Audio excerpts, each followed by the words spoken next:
Hey, good morning, guys. What's happening? I hope you guys are having a good day. I'm Dr. Boyce Watkins from Your Black World and the Black Business School. And I want to say good morning, good afternoon, or whatever part of the world you happen to be coming in from. I hope you guys are having a great day. I know that my day is going very, very well. It always is. I'm feeling really, really good. And, life is wonderful. Um, yeah, so today we're going to talk about something that I think is probably going to be a little bit controversial for you guys, but I think it's worth a discussion. One of the things that actually one of the first books I ever wrote was a book called Financial Lovemaking. And when I wrote that book, Financial Lovemaking, the objective was, or the purpose behind it was to gain a deeper understanding of the way money affects our lives, the way we form our relationship with money, the way other people form relationships with our money. People, we might, fall in love with our money, but understand this, other people fall in love with your money too. If you got enough money, somebody else could literally basically expect you to maintain the lifestyle to which you've helped them to become accustomed. And that's something that that you learn over time as you get a little bit older. Money is a funny thing. Money will, if you have plenty of money, you will never run out of friends. So for you guys out there that want to get rich and get rich to attract, to attract pretty girls and all that stuff, just know that, that having lots of money, it's like having a big vagina on your forehead. Like literally, you have some women that really like the money, and it's actually not such a terrible thing all the time. There's actually biology out there that actually lends credibility to the idea that there are fundamental biological reasons over millions of years of evolution as to why women are attracted to men who can provide resources. So it doesn't make her a gold digger just because she's attracted to the fact that you have money, but it does mean that there are dynamics in the relationship that you have to consider.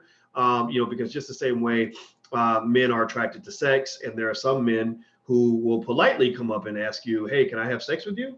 And there are some men who might assault you, right? Who might just take it without permission, right? Well, the same thing is true kind of with money. Like you got some people who will get in your good graces to get access to your resources. Then there's some people who just will just take your shit, who just manipulate you. I want to say good morning to my friends Tierra KJ Williams. How you doing? Carrie Beth. Oh my God, I knew Carrie way back in college. How you doing, Carrie? It's good to see you. Teresa Beauchamp, Michelle Allen, Tina Jackson. It's so good to see everybody. Let's see. I see Arletha and Trina and Jean Jacques. I hope I pronounced that right. Good morning, and do this for me too. Shout out, let's do the morning shout out. I want to say welcome to all my intelligent Black people. And even if you ain't Black, when you're here, you're intelligent and Black. So the fact that you're here says something about you. Shout out your city, shout out your business, and shout out your dream. Or so you can shout out one of the three, two of the three, or all three. Right? It's up to you to which one you want to shout out, but shout something out and let everybody know, put it in the universe that you're going to be great. Let everybody know what you're seeking to build, the empire that you're going to have, that you're going to build for your children and your grandchildren, because that's what we believe in the space of intelligent Black people, that everybody should plan for the future. Everybody should also plan for their children and grandchildren and great-grandchildren and build empires in your family. And so anyway, Paul Season says, hey, Dr. Boyce, can you do a video on the best stocks to buy? I also purchased stock today as well. Actually, one thing I do not do is I can teach you about investing, but I do not give financial advice. I do not tell you what stock to buy. I will tell you what stocks I buy. But the thing about that is one of the fundamental rules that I teach in my stock market class in the Black Business School is that literally investing is not about picking the right stock at the right time. It's about diversification. That's one of the most important rules of investing. So that's something we can talk about a little bit later, but that's the short answer to your question. I see Alexandria, Virginia. How are you? Let's see. Melanie is from Alexandria. Salute and respect due to Ryan McCrary, says Derek. Thank you very much. I love Ryan McCrary, smart guy out of Philadelphia, good brother. Thank you for your donation, Lakeem Muhammad. I appreciate that. Nation building time time family. That's what he says. That's right. Nation building. That's what we're trying to do. And so thank you very much for your financial support. Anybody who else wants to make a donation, feel free to do that. I appreciate that. I will read your comment. And in fact, Lakeem, I don't know if you're a moderator, but I'm going to make you a moderator just as a thank you. Oh, you're already a moderator. Okay. So thank you. Double thank you for helping protect the conversation from the negative people, the Negro naysayers, you know, the people that always find a problem for every solution, who get mad at you because you believe black people can do better. Like they get pissed off when you promote education. Why are you trying to get niggas to educate themselves? You know, niggas is supposed to be stupid, right? Then the Negro, and we know that they out there. You know, the movie Us was a great, we saw the movie Us. I don't know, anybody see the movie Us? Raise your hand if you, or make a comment if you saw the movie Us. I saw the movie Us.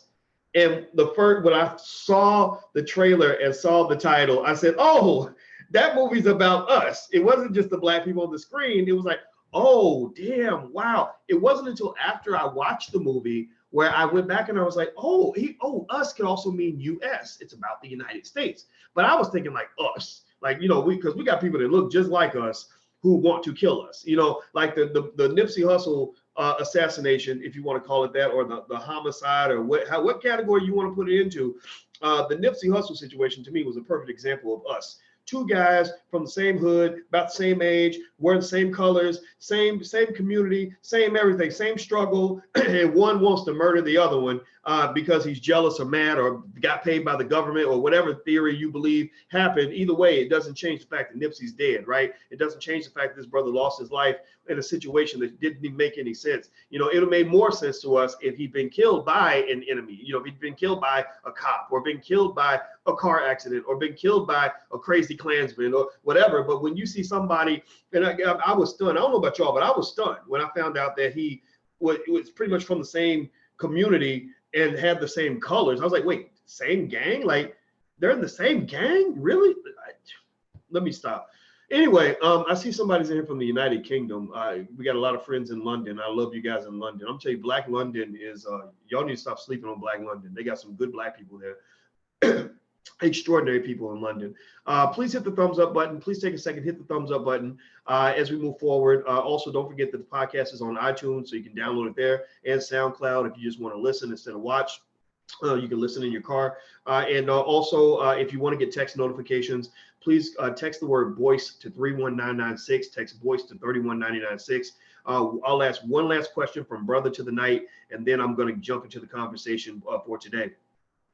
He says, Dr. Boyce, how do you feel about the MGTOW movement? You got to spell it out, brother, because that's a long ass acronym. That's like with the LGBT thing. It used to be, you know, lesbian, gay and lesbian. Then it was like LGBT, gay, lesbian, transgender. Then it became LGBTQ.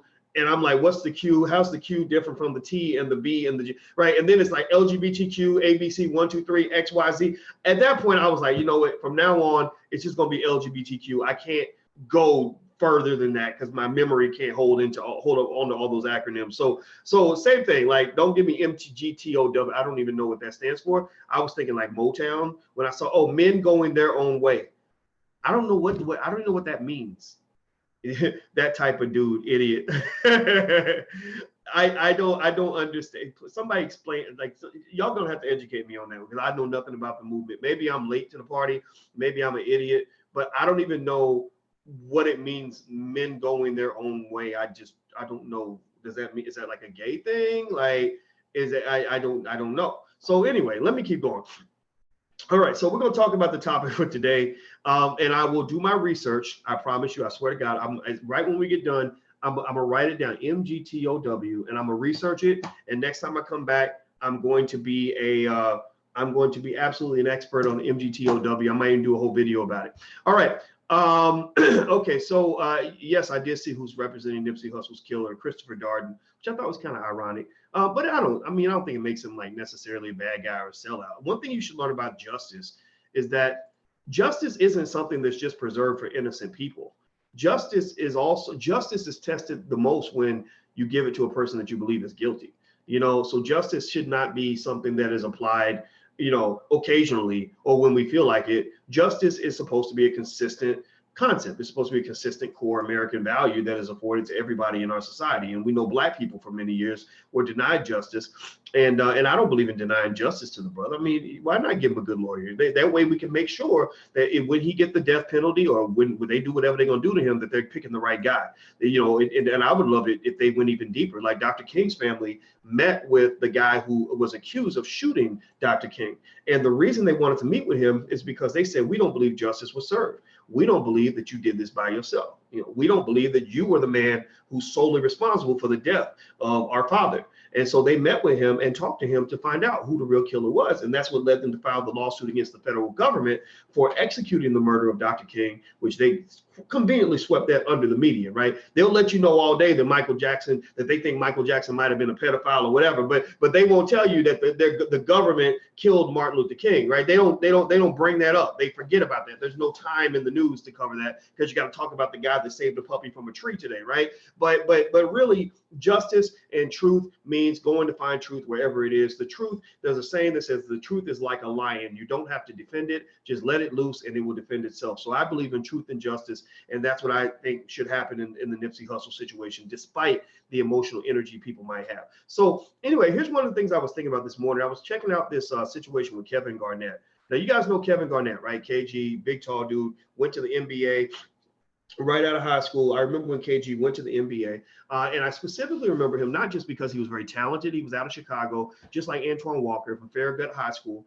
He was a little smarter than Antoine when it came to the money. Antoine, if you know, Antoine Walker, also out of Chicago, was notorious for going through $111 million and blowing it all, throwing it all in the garbage because he was spending money. Oh, hey, everything okay? Just call me when you get a chance. Okay, everything all right? Yeah, it's pretty good, but we need to talk. Okay, all right. I mean, about he is all messed up. Oh, is really? Okay. I'll call. I hate to interrupt you. Okay. Oh, it's okay. That's all right.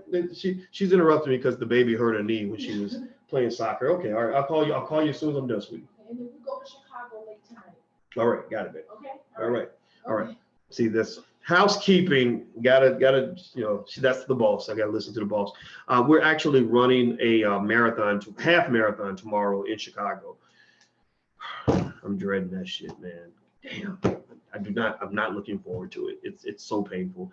But at the same time, I'm glad I did it. I'm glad I do the running because it's really helped in terms of health. And the good news of that is I mentioned to you guys, some of you might have heard this, but what pushed me to start losing weight was that I tried to get a life insurance policy and I couldn't get it because my blood pressure was too high and I was too overweight. Well, my insurance agent, after I went and got more life insurance, because you got to have plenty of life insurance. Especially if you're a Black man, if the Nipsey Hussle thing says anything to you brothers out here, it's that you got to have your life insurance in place because you never know which day is going to be your last one, right? So I'm always thinking about my death. I think about death as much as I think about life. So maybe I'm like a older version of Tupac, because Tupac knew he knew he was wasn't going to live that long. Now I want to live a long time. I'm not planning on dying or anything, but I'm always prepared. I stay ready. If you stay ready, you ain't got to get ready. And so I went and got more life insurance. And my insurance agent sent me a note. She said, congratulations, you got preferred pricing because your health is so good. And whatever you're doing health-wise, it's really working out for you. So that's the journey. And that's why I get up and I go do those stupid marathons that I can't stand. But I'm going to keep doing them, the half marathons. I haven't done a full marathon yet, but I'm going to keep going because I love the way I feel. I love losing the weight. You got to try it. Just try little baby steps. The idea is baby steps. Don't put too much pressure on yourself. So anyway, so here's the deal. So Kevin Garnett was a great athlete, great player. He made a lot of money in the NBA. I think he made about $300 million over the course of his career. Ton of money. He went to the NBA early at the age of 17. I think he was 19. He was 19. Kobe was 17. They went in around the same time, right? A couple years apart, maybe. And I remember another thing financially about Kevin Garnett that was really interesting was in 1997, if I'm not mistaken, he signed this massive contract where he was suddenly from the Minnesota Timberwolves because of Kevin McHale, who was one of the general managers. He was going to get like $21 million a year. And that just shocked the world because all the NBA players at that time were making like 5 million, 8 million, 7 million. The really good ones might make 8 or 9, 10, maybe 10 million. So this guy suddenly comes in with this massive contract for like 21 million a year.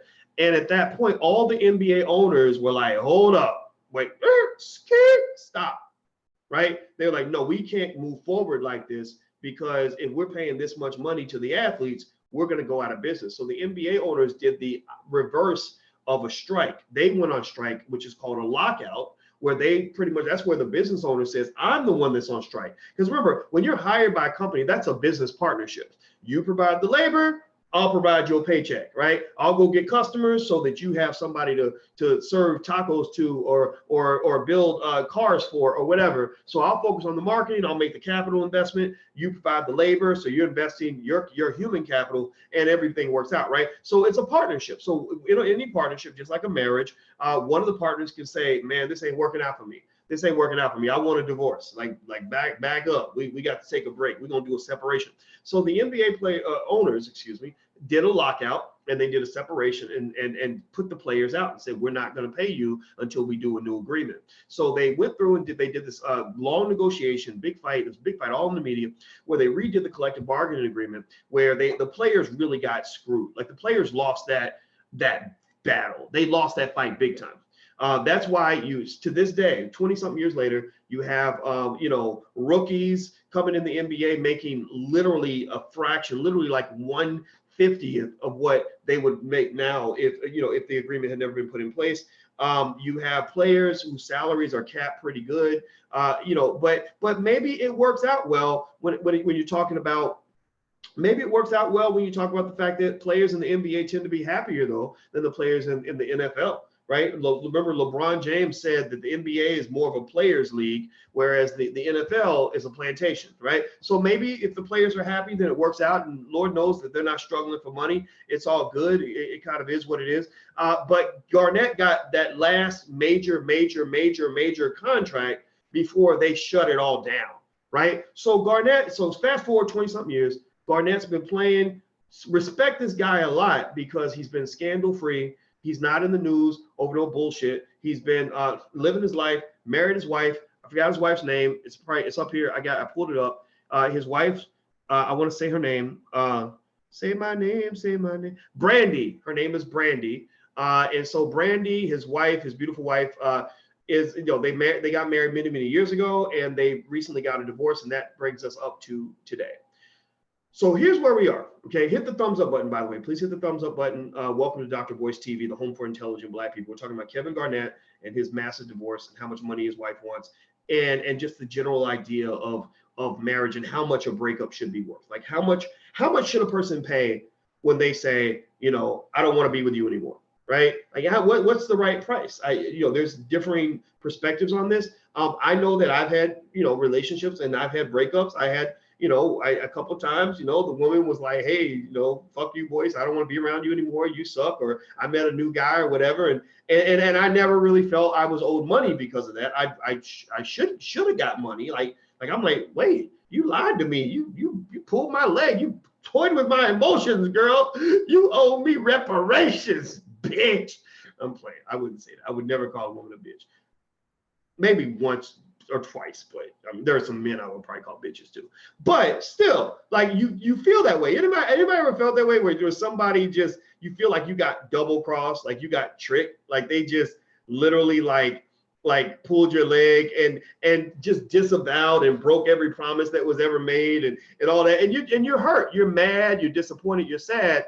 But if it's not a legal document, if there's no legal contract backing that relationship, then you have no recourse. You can't go sue because somebody broke your heart, right? Now, that's where marriage steps in. Marriage, let's just be clear. There's really nothing, most of us, tell me if you've seen this. There are some marriages that are pretty worthless, right? There's some marriages where the couple, they love each other a lot less than two people that are dating each other. I knew a lady who was dating a guy who played in the Major League Baseball, and she got mad because they chose that the couple, she and him, both just kind of agreed, like, we really don't want to be married. But they've been together like 10 years, great relationship over a 10-year period.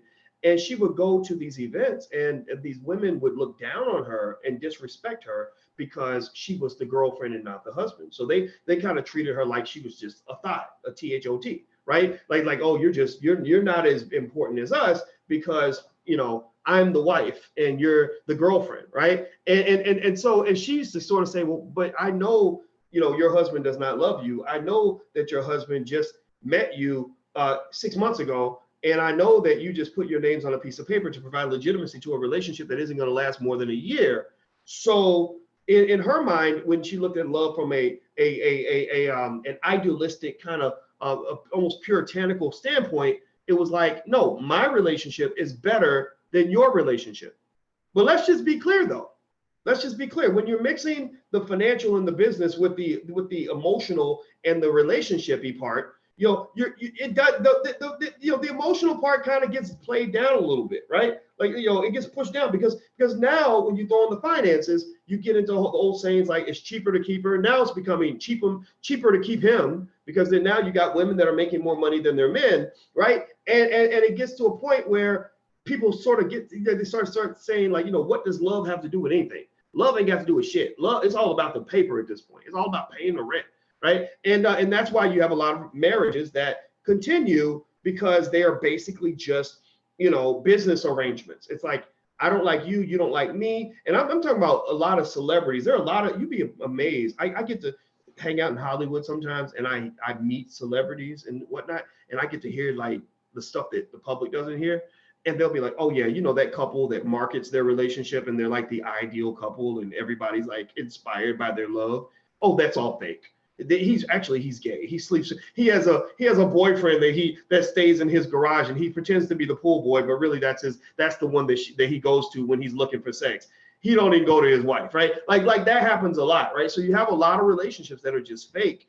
But some people like to keep an illusion, but then you have some relationships that are real. So I'm not trying to be a complete pessimist in this regard at all. I'm just trying to be realistic. So anyway, so with Kevin Garnett, you've got that mix, right? You've got the emotional, like, I love you, I think you're wonderful, I want to be with you for the rest of my life, mixed with the corporate, which is, your relationship is pretty much damn near like an LLC or something. And there are assets tied into this, and there are consequences. If you end the relationship, there will be a financial divide that will make you feel like somebody took a butcher knife and split your asshole in two. Like you will literally like get your ass handed to you. Like if you dare, motherfucker, if you dare walk away from this relationship, you will be financially hammered, and you are going to feel it for the rest of your life, right? And so it's kind of interesting, right? So you look at the Kevin Garnett situation. So here's what's going on with Garnett. So Garnett's had his career. He's made $300 million.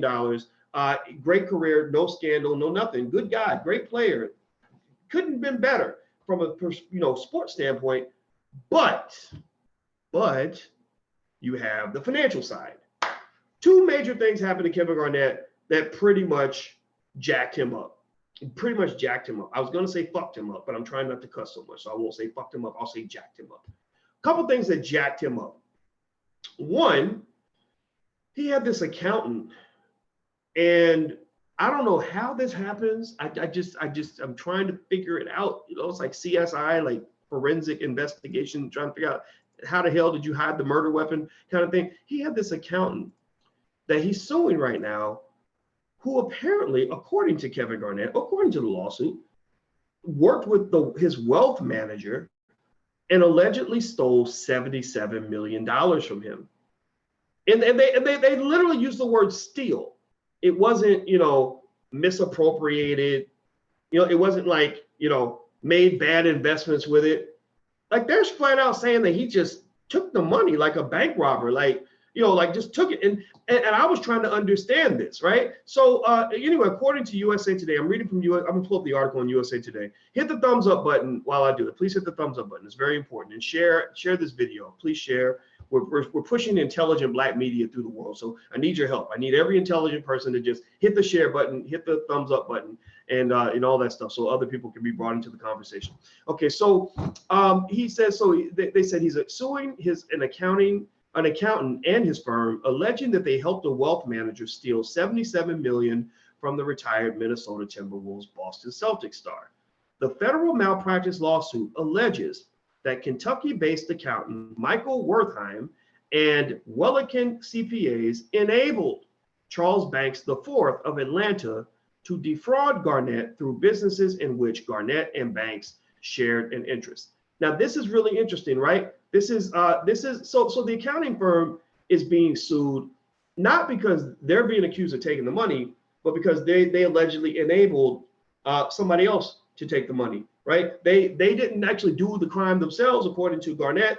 They helped somebody else do the crime. They were an accessory to the crime. Like kind of like if somebody decides they want to go and shoot down Nipsey Hussle in front of his daughter, and they drove the getaway car, right? They said, hey, I won't kill anybody, but I'm gonna drive the getaway car, right? And now in the case of Nipsey Hussle, for some reason the LAPD is saying that we can't find a reason to charge her.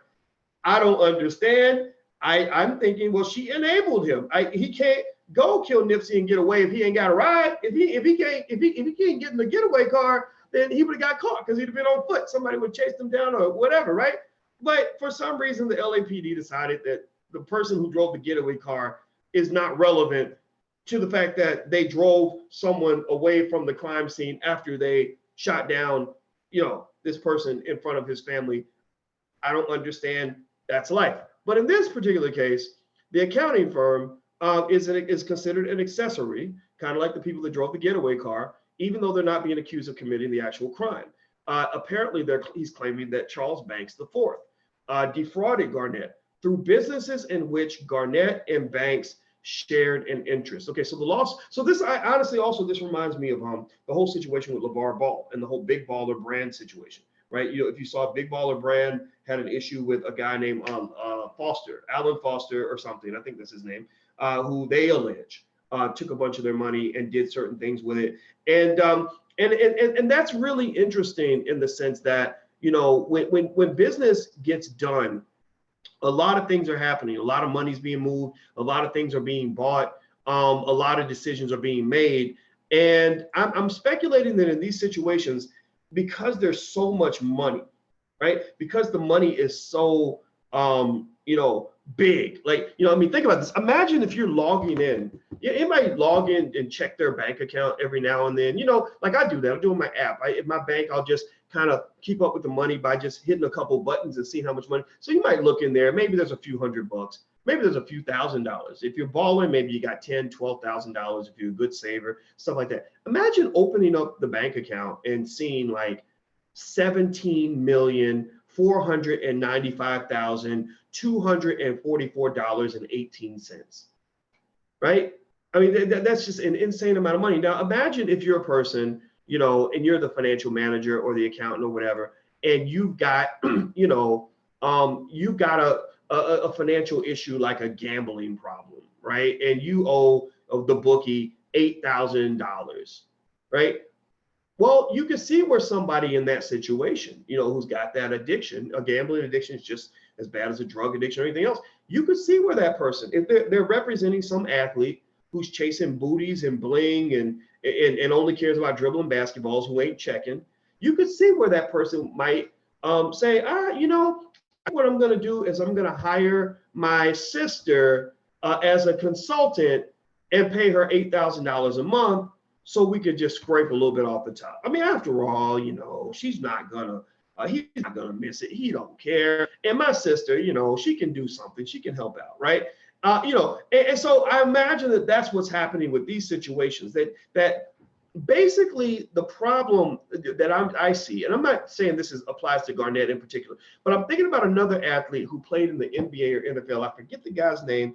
It was the guy that played with LeBron with Miami Heat, the one with the long neck, Chris Bosh. Chris Bosh, basically he was honest and he said, I made $30 million in the NBA and I know nothing about money. I know nothing about money. So in a way, if you're in that position, you're clearly quite vulnerable. If you're either uninformed or really distracted, right? One of the two things, you're either uninformed about what's going on or you're super distracted or both. Many athletes, many Black people, this is why Black people got to stay woke. When they say stay woke, the term stay woke, I talk about being financially woke. That's a deep term. Stay woke means stay conscious of what's going on.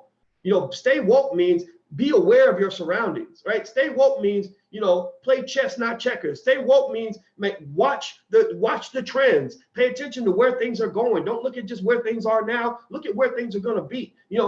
Stay woke means pay attention to who's around you. Stay woke means think about who's got your kids. Stay woke means think about, how you're educating yourself and what you're consuming every day. Stay woke might mean, think about what food you eat, right? Like staying woke is pretty much like staying conscious. And so financial wokeness means complete financial awareness, where you know where your money's at, you know the people who are managing your money, you understand, the systems that are being used to kind of manage your money.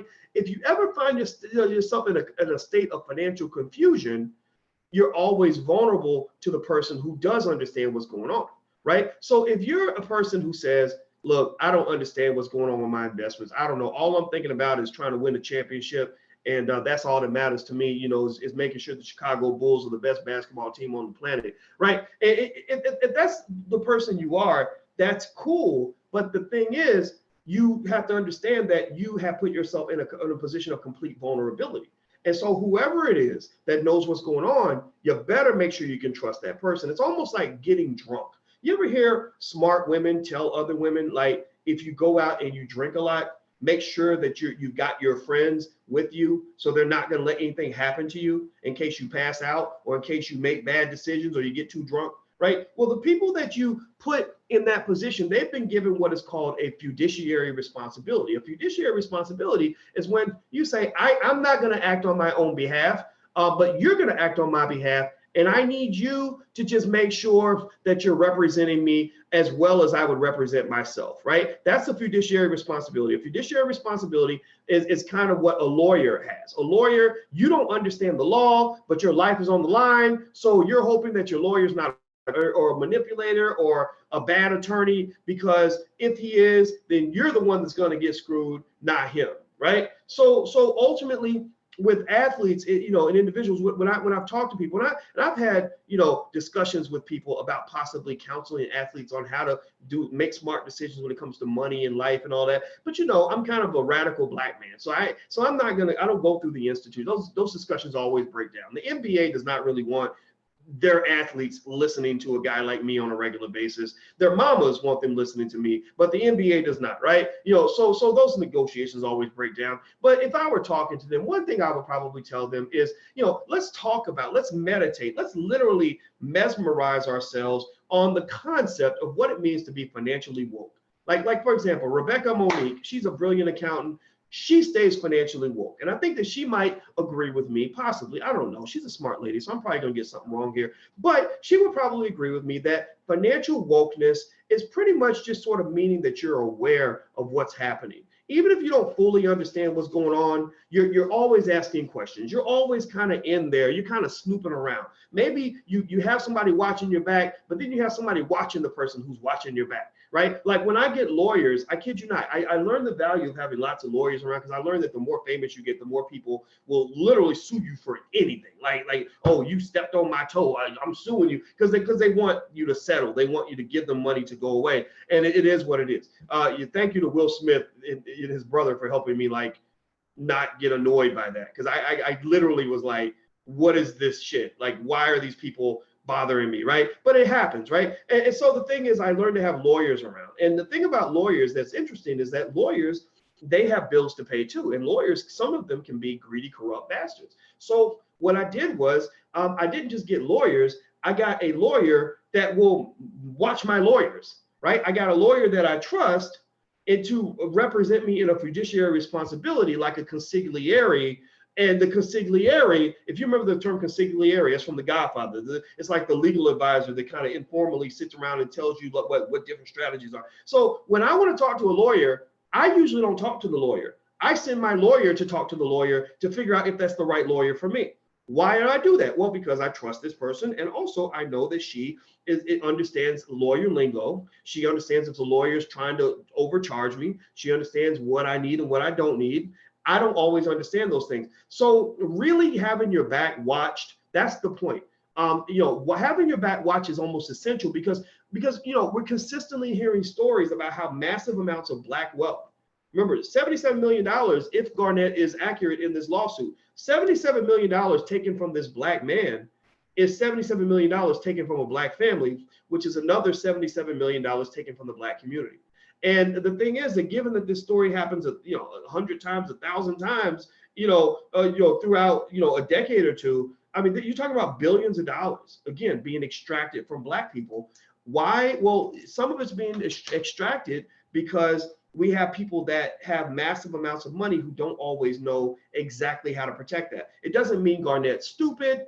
It doesn't mean that he was sloppy or lazy. It just might mean that, he's got to figure the game out, right? He's got to figure the game out. It's like if a girl goes to a party and drinks too much and bad things happen because she got drunk and passed out. It doesn't mean that it's her fault. It's not because she did something wrong, but somebody else might sit her down and say, well, if you go to a party, here's some things you can do to make sure this does not happen again, right? So that's what I would say to these men that claim to be, victims of various forms of financial assault that allegedly takes place. There's another story about Quentin Portis, the football player. Y'all remember this story? Quentin Portis played for the Washington Redskins, and he said his financial advisor, he did a good job saving his money. His advisor had $10 million of his money, and somehow the advisor pops up and is like, sorry, I don't know what happened to your money. Your money's gone. Now the advisor is still living in a mansion. The advisor is driving a Porsche or whatever, Mercedes or whatever. The advisor's bank account is fine, but Quentin's money is gone. And Quentin literally was so devastated that he sat outside this guy's office with a gun and was gonna go in there and kill this dude. He's like, his boy had to talk him down. And I don't want to see anybody in that position, but I understand he was probably to the point where he was frustrated. Like, look, I don't want to hear any fast talk. That's what happens when people want to make an excuse not to give you your money. They do a lot of fast talking. They explain, well, I had to pay for this, and then we had that, and then this, and that. And if you're not financially woke, and aware and assertive, then they will talk you right out of your money. That's why, for example, and people, it happens all the time. When I sat and I talked with Will Smith's brother, Harry, is a brilliant financial guy, and me and him talked for hours, about all kinds. I love this guy, smart guy. And one thing that he was explaining to me, he was telling me about how I hope you don't mind me sharing the story. He was telling me about how, according to Warner Brothers, if I'm not mistaken, Harry Potter, the series, the whole Harry Potter franchise, has not made a profit. According to Warner Brothers, the whole Harry Potter franchise has not been profitable. Now, Rebecca, you're still in here. You probably know the answer to this question before I even bring it up. But the question would be, how in the hell can the Harry Potter franchise, one of the most successful film franchises and merchandising franchises in the history of this freaking planet, how could that be unprofitable? Give me a break. Well, it all comes down to doing that New Edition accounting. You remember New Edition, when they did the New Edition story and they did the world tour and sold out shows and all that, and then got a check for $1.87? Well, it's because if you're not financially woke or have somebody that can represent your interests in an appropriate way, they will literally nickel dime the living shit out of you, where all these expenses are taken out. Well, we have to take out this, and of course we got to take out that, and of course I have my fee, I've got to take my fee, and blah, blah, blah, blah, blah, blah, blah. And next thing you know, they're like, but you get all the profits, and the profit is $1.87, right? And what that does, I've seen this, what it does is when you say that to like a smart person who isn't financially alert, or maybe doesn't have financial literacy, they know they've been played. They just don't know exactly how you did the playing. It's almost like with black people dealing with white folks and the government, right? Like, we know that y'all playing us. Like, we know that there's conspiracies out here, right? That's we know that there's something y'all doing ain't right, because every time something happens in America, black people always end up at the bottom. Like, after all the resources are shuffled around, the black kids get the worst school. After everything's kind of, you deal all the cards and you do all the shuffling, black people end up with the least wealth, right? Or after you sort of go through all the whole mix of everything, black babies are dying more than white babies. Like, black men end up in prison more than white men. Like, that you're being played. You know that the fix is in, but you don't know exactly what they're doing, right? You're like, I don't know what the hell y'all doing. All I know is I don't trust your ass, right? Like, I don't deal with you, because whatever you're doing, I don't want to be a part of that, right? So it kind of happens like that with finances. I'll see where the athlete will be pissed off or the rapper. Do you know how many times Willie D from the Ghetto Boys, that's my homeboy. He tells me all these great stories about rappers. Well, not great stories, but they're very interesting, right? And do you know how many times a rapper has had to run up in some Jewish man's office with a gun to get his money? Like literally where he's been nickel dime, he's been sent to chase his tail, he's been, they talk circles around him, they giving him a million explanations, and he gets to the point where he just takes it to the street. He gets to the point where it's like that movie Goodfellas, fuck you, pay me. Well, no, but we got to pay for this.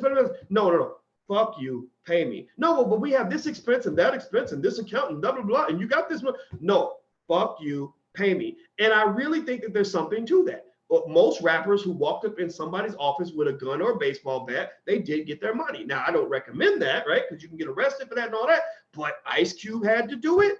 Tupac had to do it. Willie D and the Ghetto Boys had to do it. In fact, Willie told me that one time he went up in there to go get his money from somebody, and the secretary said Tupac was just here 20 minutes ago, right?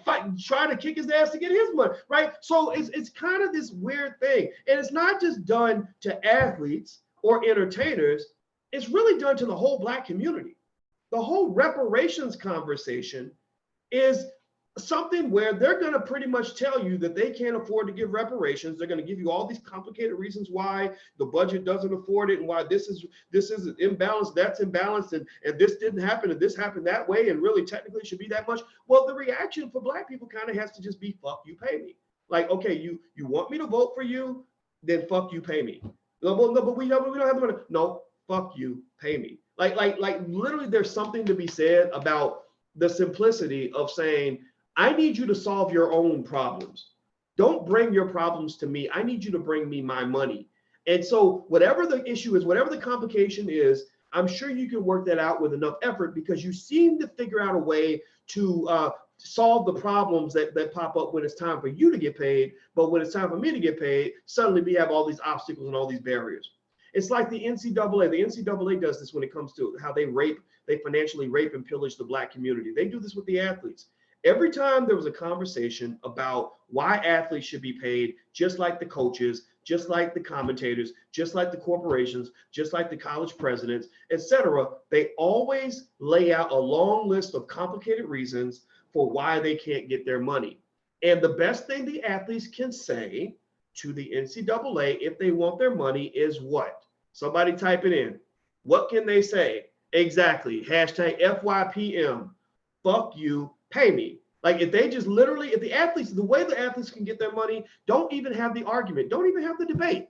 Just do like Ice Cube, come in with a baseball bat and say, okay, you can give me an excuse for why you can't pay me, but that's still going to mean your head's going to get bashed in. So if your excuses are worth you getting your head bashed in, then we can do this. But beyond that, it's hashtag FYPM. Fuck you, pay me. Seriously. So anyway, I want to say thank you, by the way, to those who've made donations. I see you and I appreciate you so much. Now let me see here. I'm gonna actually read your comments real quick. Ardent Plumbing, thank you very much for the donation. I appreciate that so much. It will go right back into building our intelligent Black media platform. Thank you, bro. I learn something every time you speak. You're an asset to the family.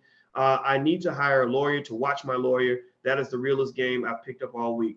Yeah, it's true, man. I mean, it's really one of those things where the more resources you have at your disposal, the more you're kind of in the jungle, and the reason I compare it to the jungle is because the rule of the jungle is fuck your feelings. Like the rule of the jungle is there ain't no such thing as fair anymore. There is no such thing as right and wrong and all these things. I mean, it kind of sucks to live in that world, but those things become secondary to the fact that in the jungle, there's winners and there's losers. There's the animals that eat and the animals that got ate. Everybody's contributing to the system, right? Everybody's part of the process. And sometimes the animals that eat other animals get ate by a bigger animal, right? And so at the end of the day, the rule of the jungle says if you can't protect yourself, then there's a good chance you might get harmed or exploited. So the Black man must understand the rule of the jungle in order for him to understand how to deal with massive amounts of wealth or to deal with situations where basically people feel that if you're not smart enough to protect what you've got, then you don't deserve to have it. It's even true. I've even heard people describe that when it comes to taking a man taking another man's woman. You know, when I was a little kid, my daddy is he was such an alpha male with toxic masculinity. I swear the feminists would probably just want to show up at his house and like kick his ass and then send him to prison, right? But my daddy's a good man, strong man, Vietnam vet, but gave zero fucks. And his position very basically was, he said, you know, when you grew up, he said, you know, there's a reason why there wasn't my friends did not come and hang out with my woman when I was not home.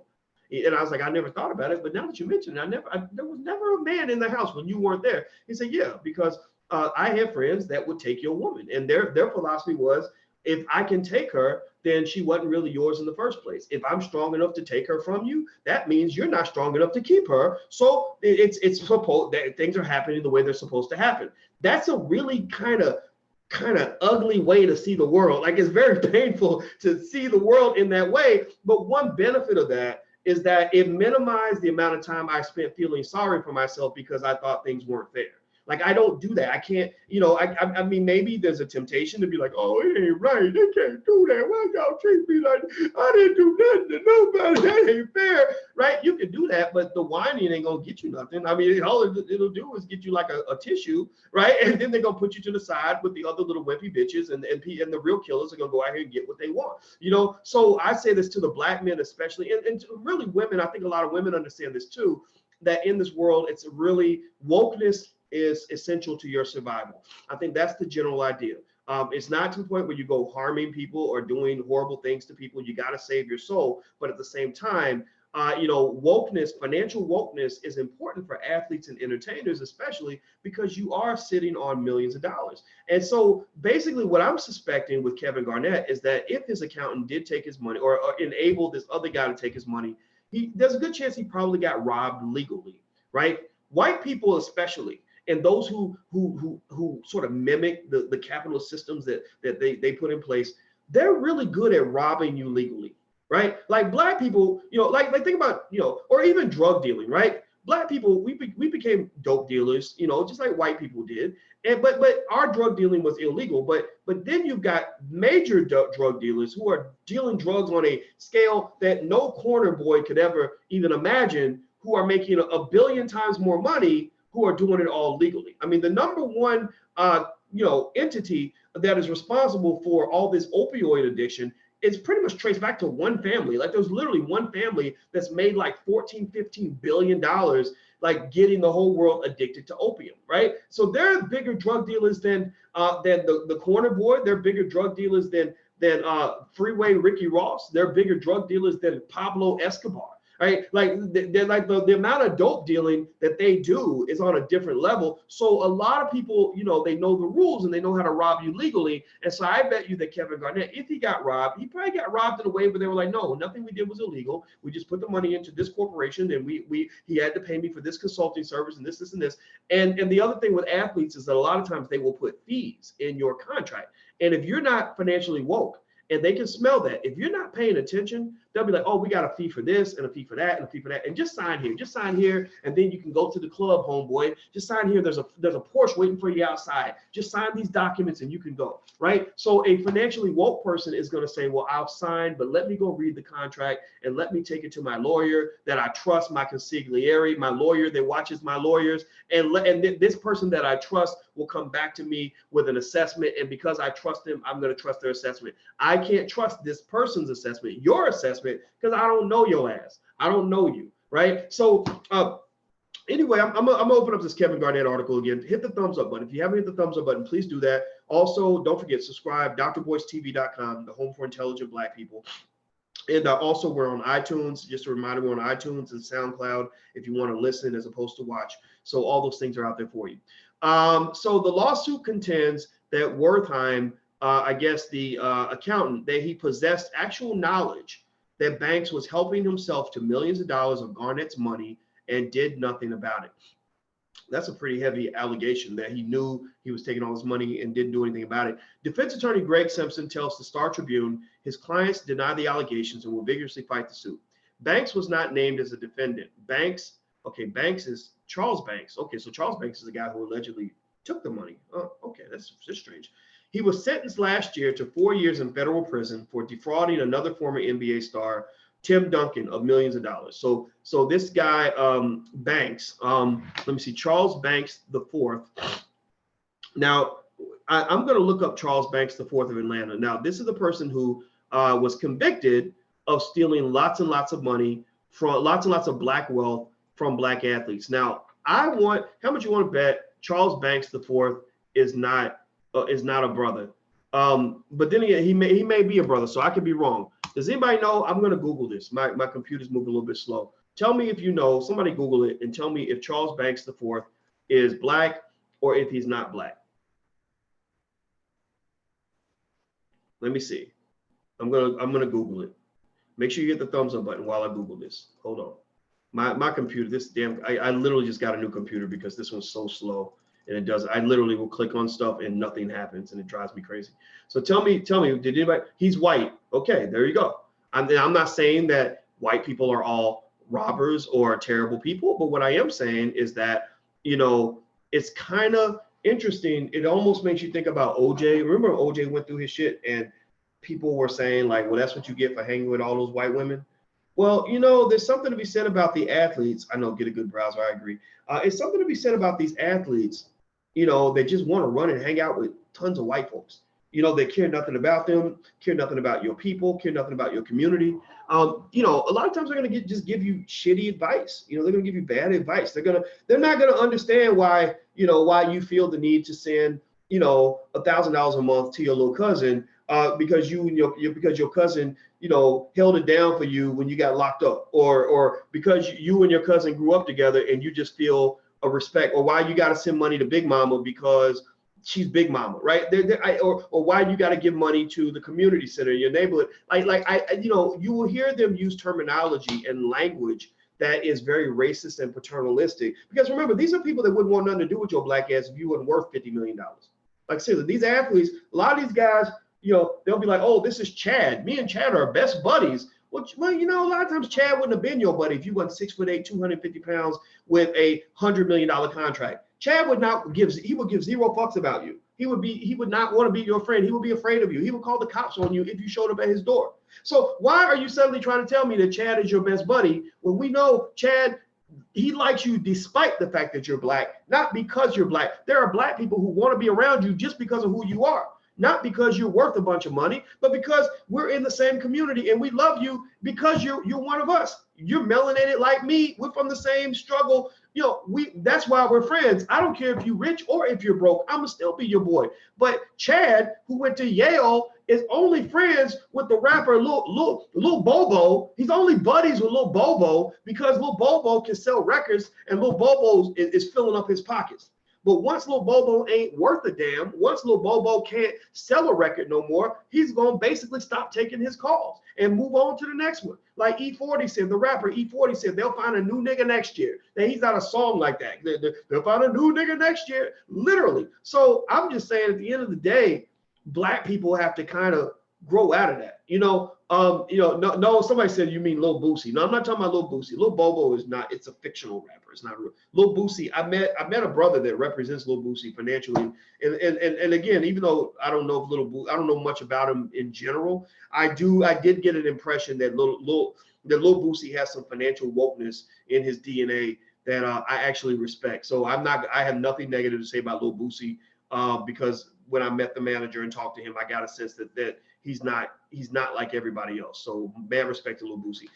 Thank you, Penelope Holmes, for your donation. I appreciate it. Keep up the good work, and thanks for staying black. Well, I've been black a long time, and it's working out pretty well, so I think I'm gonna stick with it.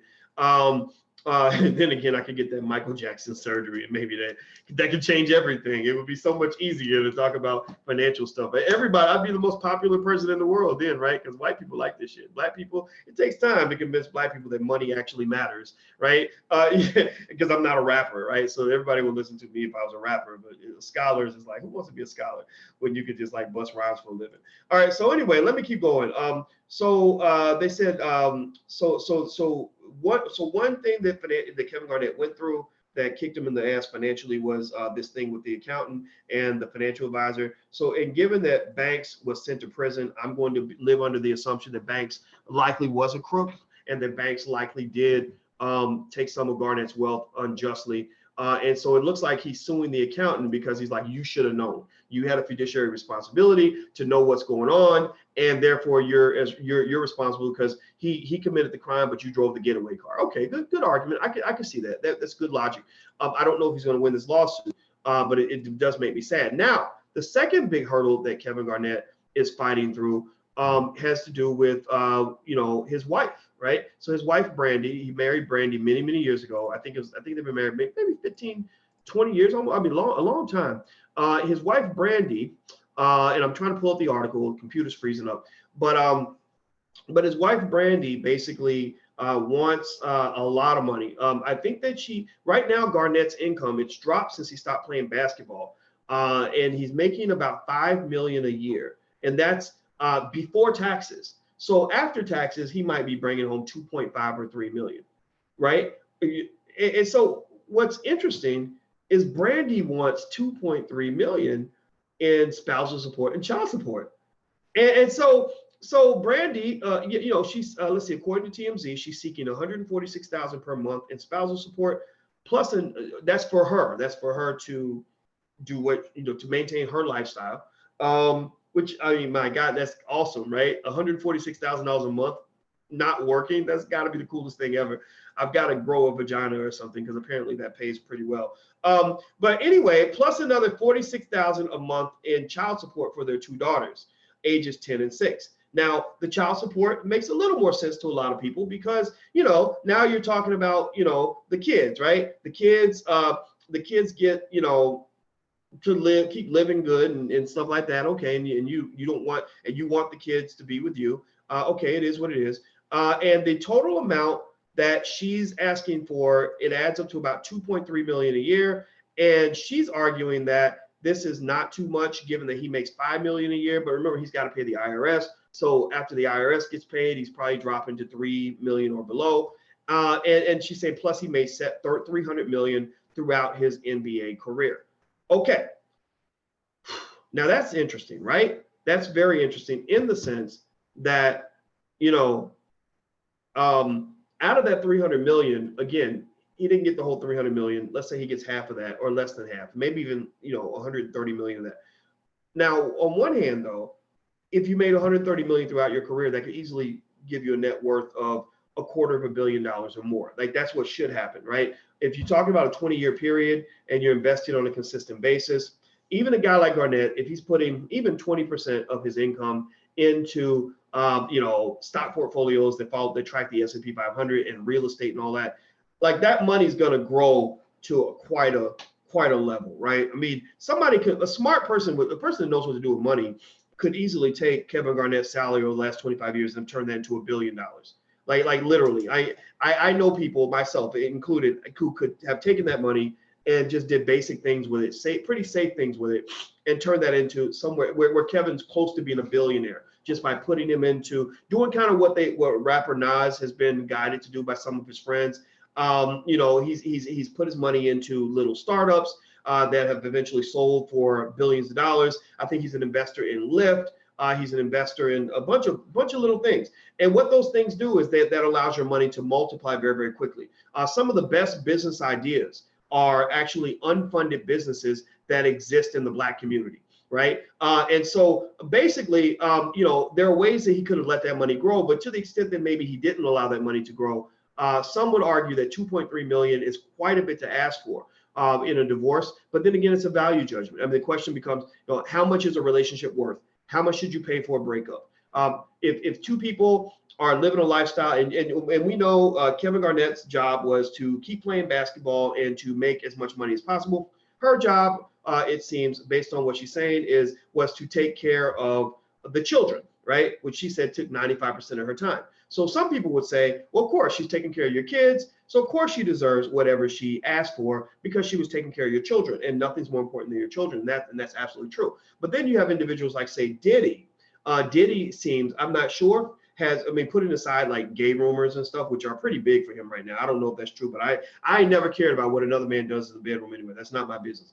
But, Diddy never got married, right? And Diddy was criticized for that. But perhaps Diddy's argument might be, I'm a billionaire right now. because when I had kids, I paid an adequate amount, a more than adequate amount of child support.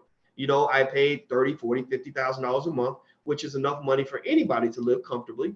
But I made a conscious decision to say that if I'm building bad boy records, I'm building my career, that's my stuff, right? Like if I'm a Kevin Garnett, when I'm trying to dunk on LeBron James, nobody's helping me do that dunk except for me. So therefore, the benefits of whatever's happening on this basketball court, the majority of those benefits should come to me, right? So some people would say that, right? Some people would make that argument. What I would say is I'm not going to say there's a right or wrong. I'm not going to say there's a right or wrong to any of this. There is no sort of way to say, oh, Kevin Garnett was stupid to marry her, blah, blah, blah, blah. No, I don't think that's true. I think he did it for his own reasons, and maybe he doesn't regret it. Who knows? But I will say that, those who think that they want to get married should really, truly understand at a very deep level that a marriage is probably more of a business and legal transaction than it is an emotional and love-based transaction. It's more because the legal and the business kind of override so many other factors. Because you can love somebody and be close to them and just have a 20-year relationship. I know, what's his name? My brother who was with a different world, Daryl Bell. He's my buddy. And Daryl Bell is, he's been, a lot of people don't know this, but he's been in a 20-something year relationship with Tempest Bledsoe from The Cosby Show. You remember Tempest, who played Vanessa? And I know Daryl and Tempest, and I've never seen them look fake in their relationship. They seem to really care about each other.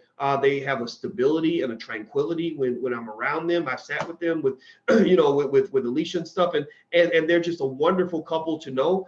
And I'm very proud of their relationship. And the thing is, a lot of people don't know a lot about it because they don't go around bragging about it. They don't go around pretending that they're better than anybody else. And they just made a conscious decision not to get married.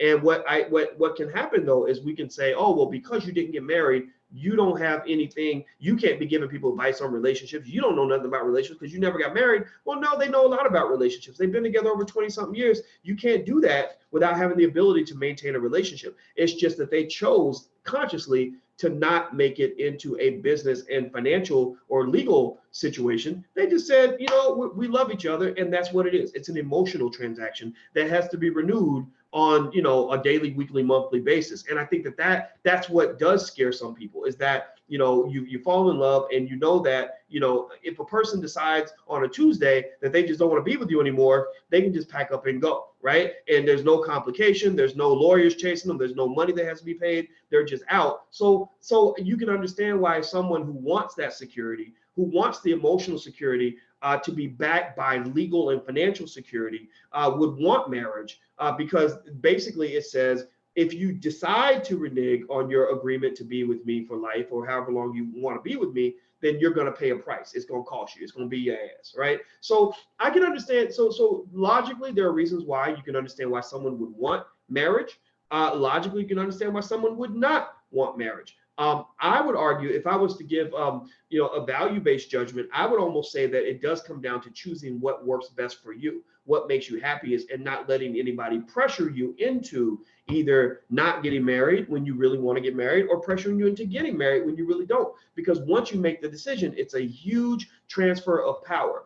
In economics, we call that moral hazard. Moral hazard is when you are transferring power over to another person. So Kevin Garnett, when he's single and free and he's doing his thing, he could break up with a girl. That's not a big deal. She can't come back and say, well, because he dated me for 3 years, I deserve at least $10 million for my trouble, right? He can't. People would laugh at that, right? But if he's married, she can say, oh yeah, I deserve not 10 million. I want $100 million, and I want a percentage of all the money he's going to make for the rest of his life, because we made this legal contract that says I'm supposed to get these things because the relationship ends. So, and to that extent, it's okay, I think, for him to say, I don't think I want to do that. I don't think I want to lock into that. And so the things I would say for sure are that, when you talk about money, especially when you talk about situations where there's a big disparity between how much money one party has versus the other, you always have to, this person here who's got the money, whether it's the man or the woman, has to watch this other situation very closely, not to the point where you look down on the person, right? That's not what it is. It's more of a matter of figuring out, okay, so you say you love me for who I am, but I happen to have $100 million in the bank. And I'm sure that probably plays, that's probably not something that went unnoticed. You noticed that, but I need to know, how important is that to you? Like, how much does that play into your decision to be attracted to me? Because sometimes you'll see some ugly, really ugly guy. Have you ever seen like I'm not gonna use any examples because it would be mean, but have you ever seen like a really ugly actor or celebrity where you're thinking, wow, like she literally would never want anything to do with him if he was a regular dude, like if he was working at Burger King or Walmart or even at a factory making like a decent factory salary, like let's say he's bringing home 80 grand a year, he still would get zero play from her. Or if he was a doctor making 180 grand a year, he still would get zero play. But because he makes 15 million a year, then he's in, right? It's always kind of interesting, right? But for some reason, that person is convinced that, oh yeah, Sun Yi or whatever, she loves me for who I am. Like she really loves me because she thinks I'm funny or she thinks I'm a great guy. And you're like, no, she doesn't. I mean, you might be a great guy, but she doesn't know. She ain't noticing that you're a great guy. Kodak Black. I'm gonna use him as an example because he's a trifling motherfucker. Excuse my French. So Kodak Black. Like no man, like not only are you not a good looking dude, but you're nasty as hell. Been with all these nasty women, and you can't spell. You can't even enunciate like even basic sentences. So really, no, man, she wouldn't be with you if you were just a regular guy. But it's fine. I mean, it's okay as long as you know what it is. I think that's what it is. I think people sometimes just don't know what it is. So what'll happen is that, believe me, this is shown throughout the data. Again, I wrote a whole book on this. It's called Financial Lovemaking. I wrote a whole book about love and money and how it relates. People deny this, but every study pretty much shows that if somebody is attracted to you because you got big bank in your pocket, like you got bands in your bank account and M's in your bank account or whatever the term is people use now, right? You got major money, that when you lose that money, you become less attractive. Like let's just, because I mean, I'm not, it doesn't mean it happens all the time, not that, but on average, there is a correlation between how attractive that person is to you and your ability to provide financially. And don't be a guy who loses a good job, who suddenly goes from being an NFL player making, $5 million a year to being a guy who's unemployed, sitting at home in his drawers, smoking weed and playing Xbox every day. There is a shift, right? There is a shift. And just like there's a shift when you ever notice, like it's not a coincidence that you might have an actor who isn't, nobody knows who they are. They're with I think Jesse Williams got accused of this. When he's a struggling actor, he's got this black woman by his side and all sorts of, and suddenly he becomes the biggest thing in the world and he's moving on. He's moved on to a different situation. And people don't acknowledge these things because they don't want to appear to be a bad person. Like nobody wants to believe that you're the son of a bitch who would leave somebody because suddenly you done came up or you just lost a bunch of weight and suddenly you're a sex symbol and all the women like you. And so you're just, like leaving behind the woman that you were with. But but what happens is it kind of becomes this thing where in a subtle way, what happens is that if someone doesn't want to be with you anymore, and they're like, oh no, but I'm gonna be loyal, I'm gonna stay with this person. If they really don't want to be with you, they're gonna find a reason not to be with you. They're gonna find some reason that, whatever it is that you're doing now is intolerable and they've got to get away from you. But somebody else who's observant could come along and say, well, wait a minute, she did those things for 5 years back in the day and you never left back then. But now suddenly that thing is driving you crazy. Anybody remember the movie? By the way, some people, I saw somebody say, well, you're getting off the point and you're rambling again. Well, if I ramble and that bothers you, you probably shouldn't be here. Just go do something else. Go watch Empire or something. All right. So anyway, you remember that movie Chris Rock did called I Think I Love My Wife? Anybody remember that movie? Oh, somebody said Chris Rock said about meeting to represent. That's funny. Yeah, that movie, I Think I Love My Wife. I think Regina King was in that movie. Not Regina King. It was, I can't remember the actress that was in it, but man, she was a real pretty lady. Well, remember there was a point in the movie where Chris Rock was feeling some kind of way about being married. Like he was tempted by the other woman. He wanted to kind of go see her, and he was looking for, a reason to go see the girl, right? He was looking for a reason to not be around his wife, right? So he just basically comes in and he's like, chicken. And she's like, yeah, I made you chicken again. he's like, you always make chicken. And she's like, but you like chicken. He's like, but you don't have to make chicken every night, right? So he's arguing over chicken. But the thing is, and I learned this from my daddy actually, the argument about chicken ain't never really about chicken, right? It's about something deeper, but the chicken happens to be the convenient vehicle through which you can express a deeper frustration that you're having about the relationship. Kerry Washington's was in it, right? So ultimately, the argument ain't never about chicken. In fact, most couple arguments, according to my dad anyway, I thought about this and I think he might be right on this. He said he believes most arguments in relationships come down to money, sex, or kids. Money, sex, or kids. He said, you may think you're arguing about something else, but really it usually comes back to one of those three things. I don't know. I got to keep processing that. But at the end of the day, we know money does play a part in these relationships. And so what you'll see a lot of times with these athletes is they'll be in these marriages and the marriage doesn't work out. And you got to ask yourself, how do you go from, being with a person and telling everybody I would die for this person, I would do anything for this person, this is the love of my life, this is my soulmate, to I hate this person, I hate them, I wish they'd never come into my life, she's a horrible bitch, she's a terrible person. So a logical person would be like, well, why would you spend 20 years loving a terrible person? And so ultimately it kind of tells you how sometimes you're fooled by making decisions that you're not ready to make, or decisions where you don't understand the implications and the consequences. So the advice I give to people when they talk about, whether it's marriage or anything else, is I say, do whatever you want to do. Just make sure you understand the benefits and the consequences of it. And one thing I know for sure is that when you have more money, your financial wokeness needs to be on 10. Your wokeness needs to be on 10, because somebody who just wants your money, they will smooth you, manipulate you, build your ego, have you feeling good about yourself, and you'll be thinking that this all would have happened if you were broke. And then what happens is you say, let's say something happens and you decide I don't want to be around this person anymore. Well, then suddenly they're coming in, they're trying to financially rape you at that point. Whatever agreement you made, whether it was a marital agreement or whatever it was, sometimes it can even come down to a Me Too situation. Like, I'm going to go tell everybody that you raped me or you abused me or that you're a terrible person, so you'll pay me. And so you got to kind of know what you're going into. And so I'm not saying Kevin Garnett didn't do that. I would just say that that's my advice to other people. And in fact, it's easier a lot of times. That's why when you see a wealthy person get married, a lot of times they'll just link up with another wealthy person.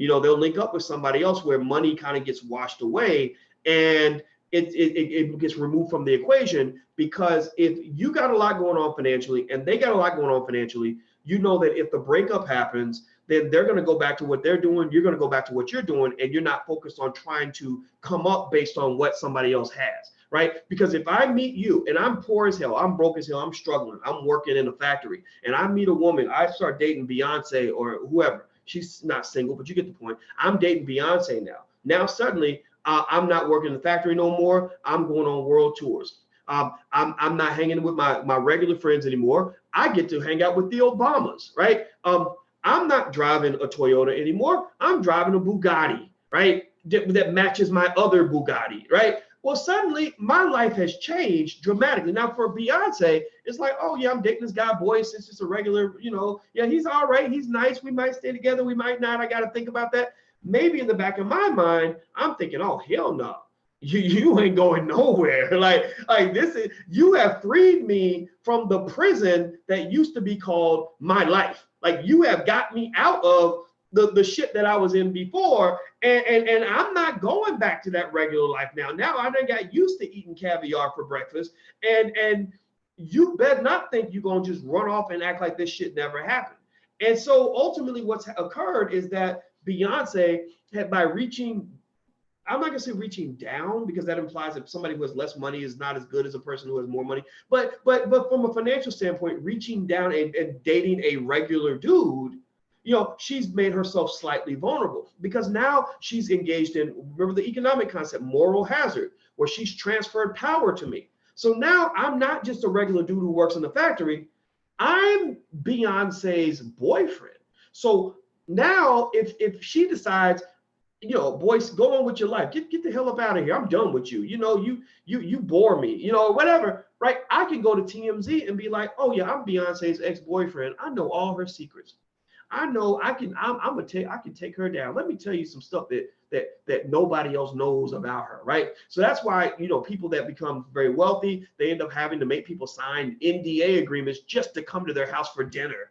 Like it's kind of crazy. And so a lot of times you'll also see that they'll kind of either want to they manage their circles very, very closely. So they'll either hang with other people who also have something to lose, or people that they've known for a very long time, or people that have been vetted extensively before they're even allowed into the inner circle, because you have these vulnerabilities that can pop up if you decide to end relationships. So the other thing I would say is that the term prenuptial agreement is not a cuss word. A prenuptial agreement does not mean that you expect the relationship to end. A prenuptial agreement is basically insurance to ensure that if you part ways, it's going to be a peaceful parting of ways where there is no misunderstanding, there are no hurt feelings, nobody's going to feel like they got robbed or something was taken from them. I'm a big fan of prenuptial agreements for those of you in here. Most of you, tell me if you are a wealth builder, if you have investments that you're making, if you're planning to have some money one day, if you're trying to build something big for your family. If you are in that category, then, and if you choose to get married, I encourage you to consider the concept of a prenuptial agreement. And some people get offended by these things because they're not romantic. Right? They're not built on this fundamental assumption that we're going to love each other forever and everything's going to be great. We're going to go off to the sunset and be together till death do us part. Well, let's look at reality. God damn it, that don't happen that often. It just don't. I'm not saying that it won't happen for you. I want you to be married for the next 800 million years. But look at how many divorces are happening, and look at how many people right now, if you ask them who's your worst enemy, who do you hate the most? It's usually somebody that they used to love the most. It's usually somebody where they're like, yeah, we were madly in love, but now I want to kill that motherfucker. Like, how do you go from I love the hell out of you to I want you to burn in hell? It's because sometimes things don't work out the way we expect. And so an important financial strategy for you, and this links back to Kevin Garnett's divorce. This is just a more general. I told you, you guys know how we do in the space of intelligent Black people. We extrapolate the conversation. We take something that happened and we say, what lessons are there to be learned from the universe from this particular incident? What's a good way to generalize this so we can truly understand what the fundamental principles are at play here? So, so when you come here, I'm a professor. We're gonna be in class most of the time when I'm talking. And so to me, the general idea is that as you become a wealth builder, as you become a person that has more money, has more resources, you have to honestly start thinking of yourself and your life a little bit like a business, like a corporation. A corporation defends itself against any potential predators. A corporation has to structure things in a specific way. You've got to protect assets. In fact, if I was to give sort of the steps to wealth accumulation, the steps to wealth accumulation are: one, learn where the money's at, right? You got to figure out where the money's at. That's why I tell you guys the money's in stocks, real estate, and entrepreneurship. It's not in having a job. Then once you learn where the money's at, you got to train yourself on how to go get the money, right? And then once you get the training on how to get the money, you got to make a plan on how you go execute that training to go get the money, because now you know where the money's at, and now you know how to go get it. Now you got to go just do it, right? And then you got to go through the accumulation process where you know where the money's at, you know how to go get it, you've made a plan, you're executing the plan, and then you have an accumulation process. You don't build wealth overnight, you build it up slowly over time, right? So then you built this wealth, right? You're sitting on this pile of money. Maybe it's 50 grand, maybe it's 100 grand, maybe it's $1 million, maybe it's $1 billion. You're sitting on this pile of money. Well, at that point, you're not like everybody else anymore. I hate to say it. You're just not. You might want to keep it real and be like, oh, I'm just going to be the same person all the time. Yeah, I'm just going to be the guy that's going to just kick it in the hood and just be like, whatever. Shit don't work like that. Seriously.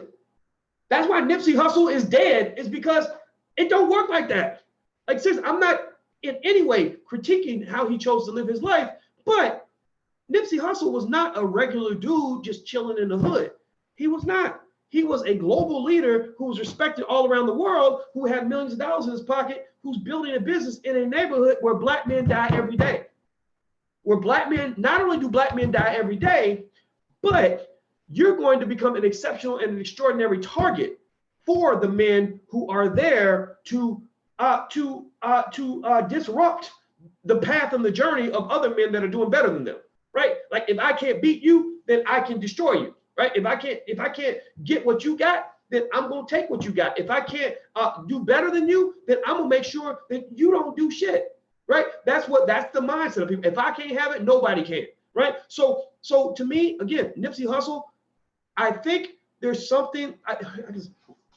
Being down to earth sometimes is overrated. Let me just say it that way. Sometimes being down to earth and keeping it real and just being a regular dude, I've learned over time that's a little overrated, because when you become wealthy and powerful and famous and rich, you're not a regular dude anymore. You try, like I tried, and I want to be connected. I want to be, part of the mix. And I do that. I do a million things every day to make sure my ego never gets out of check. But there's times where I said, I think, Boyce, you're too humble, because you're putting yourself in vulnerable situations and you're going to hurt a lot of people. If you let yourself get vulnerable and you get shot down, there's a bunch of people that won't be able to pay their bills the next month, because I'm trying to keep it real. I'm trying to just pretend like I'm just a regular dude, and you're not a regular person.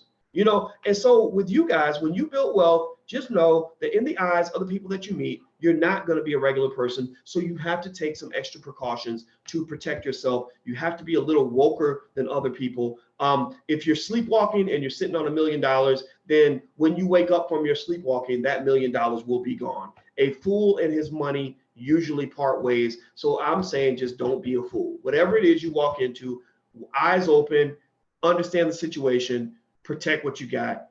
That's the next step in wealth. So there is learning where the money's at, getting the skills to go obtain it, executing the plan, engaging in the accumulation process, and then the last important part, protecting what you have. Talk about protection. Speaking of one vulnerability, just one of many ways that wealthy people become vulnerable once they become wealthy is through inheritance. You think you're doing a great job, you're leaving all this money to your kids. Well, did you know that 70% of all wealthy families lose all their wealth in one generation? 2/3 of wealthy families lose everything in one generation because their damn kids blow through all the damn money and have zero respect for how hard you work to obtain it. So that's why giving your children financial literacy, putting protections in place like trust and the careful estate planning, unlike what Prince did when he died. Prince did not do estate planning. Bad for you, Prince. Great musician, big mistake. Aretha Franklin, no estate planning, didn't even have a will. Big mistake, right? All the work you put in, all those years down the drain because you didn't sit with a lawyer for a couple hours and just make sure that your shit got protected when you were gone. 90% of all wealthy families lose everything in 2 generations. So in your family, you got to learn all these. As you accumulate the wealth, you have great power. With great power comes great responsibility. Great responsibility means putting protections in place, staying woke, learning the tools you need to learn, and putting mechanisms in place to protect those assets. That's trust and estate planning and all that stuff. So that because a lot of times the people that destroy you are the people that know you. Nipsey knew the guy that eventually led to his whole empire going to the ground, or everything that he'd been working for disappearing with 1 bullet, right? Or 2 bullets, or however many bullets it took to kill him, right? Same thing is true in your family. It could be your own damn child who ends up erasing your whole legacy because you didn't prepare them with financial literacy or put mechanisms in place to control what happens to your money once you're gone. So that's it. I didn't plan to talk about all of that, but I did. It happened. I can't apologize for it. That's just who I am. Do me a favor, please hit the thumbs up button before we go. Thank you, Stacy, though, for the donation. I appreciate you very, very much. I love you. If you want to be a patron and a sponsor for Intelligent Black Media, we can really use your help because we have a gospel and I'm pushing it out to the world. I want to encourage Black people to be thoughtful and intelligent and to just wake the hell up. So if you want to be a patron and support, it's not a donation, it's an investment. We give you something in return for your donation. Please go to intelligentblackpeople.com. That's intelligentblackpeople.com. And Stacey Doe, you're now moderator on the channel also. So that's just a little thank you in advance, for other things. And I'll do other things to help you if I can. Also, if you want to get started on your wealth building journey, we have a great program at blackmoney101.com. That's blackmoney101.com. So you can check it out now. Or if you want, you can just wait a few days. On the 12th, we're going to do a sale, a 24-hour discount, and we're going to drop 70% off the price for anybody that wants to enroll in Black Money 101. So you may want to wait actually until the 12th. So on the 12th, I'm going to announce it and let you guys know. And in fact, since you follow the podcast, maybe I'll give you guys a code early where you can go in and have some extra privileges other people won't have. So feel free to check that out. That's pretty much it. So you guys have a good day, and please share the video. And also, we're on iTunes and SoundCloud and all that stuff. And if you want to get text notifications when we go live, text the word BOYCE to 31996, BOYCE. Text that to 31996, and I'll notify you when I go live. So take care and have a good day.